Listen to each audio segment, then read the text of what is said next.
കർത്താവെ, കുറേ നാളായി പരിശ്രമിച്ചിട്ടും ഇപ്പോഴും ഒന്നേം തന്നെ കിടക്കുന്ന ആൾക്കാരുണ്ട്. മാതാവേ, ഈ പ്രാർത്ഥന കേൾക്കുന്ന ഒരു മനുഷ്യനും ഇന്ന് സന്ധ്യക്കുള്ളിൽ സന്തോഷത്തിലേക്ക് വരാതിരിക്കരുത്.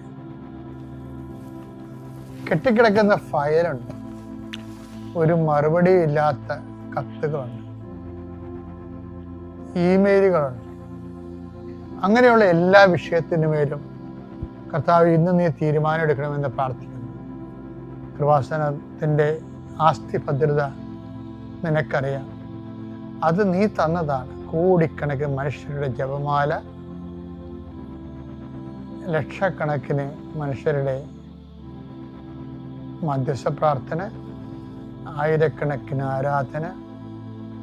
ദൈവമേ, അതെല്ലാം ആസ്തി ഭദ്രതയിൽ അങ്ങയുടെ മക്കൾക്ക് ഓരോരുത്തർക്കും, പ്രത്യേകിച്ച് പ്രയാസങ്ങളിരിക്കുന്നവർക്കും പ്രാർത്ഥിക്കാൻ തന്നെ പാടുള്ളവർക്കും അങ്ങ് വിതരണം ചെയ്യണമെന്ന് പ്രാർത്ഥിക്കുന്നു.